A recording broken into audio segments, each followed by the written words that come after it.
Ganesh Mehta from Kelva. Good afternoon, sir. Good afternoon. Could you tell us about your business and the product you provide for the corrugation sector? We Kilva are pioneer and one of the market leaders for web cleaning technology. So that is our primary business area. And for corrugation industry, we have got our web cleaning system here. Web cleaning system basically removes the dust from the board surface.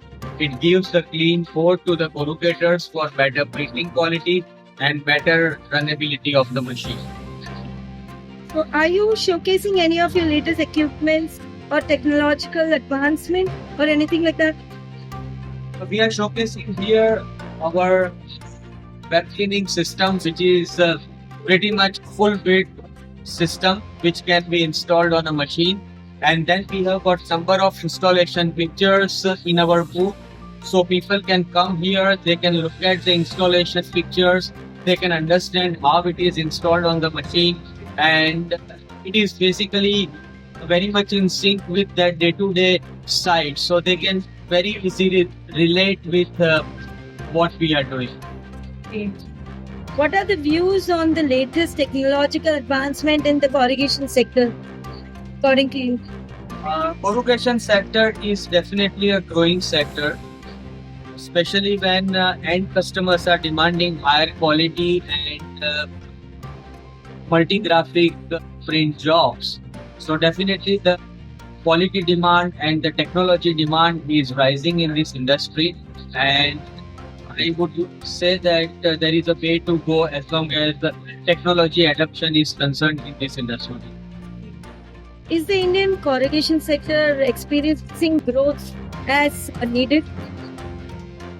Yes, they do, because there is lot of capacity addition into the market. New machines are coming up and people are going for new technology.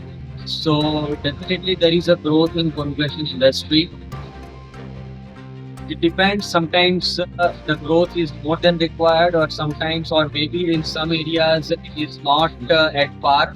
But then at the end of a day, yes, overall we can conclude that there is a positive pattern and the industry is growing. Okay, what kind of support are you looking for from the relevant authorities to strengthen the Indian corrugation industry? Well, I think the authorities are doing their good, and they are doing their bit to improve the current scenario of the corrugation industry. But still, I would suggest that we need more international groups and organizations to come into India and associate with the Indian converters and partners, so that this Indian corrugation industry can become more global and we are more in sync with the other happenings in the world. So I think that is what I see, and I would like the industry to move in that direction. Okay. Okay, the last but not the least, what are your thoughts on this year's Corru India Expo? Are the attendees responding positively this time? The expo has been overall good for this year. At some times, we felt that maybe the visitors are not enough, or the movement is slow. But then also it depends little bit on other external parameters, which are basically not in our hands. But all in all, the show has been good. We met good people here. There were some serious buyers, and we had some serious discussion on the booth also. So the show has been successful, and we look forward to the same in the future. Thank you so much, sir. Thank you so much for Thank your you very valuable much. time.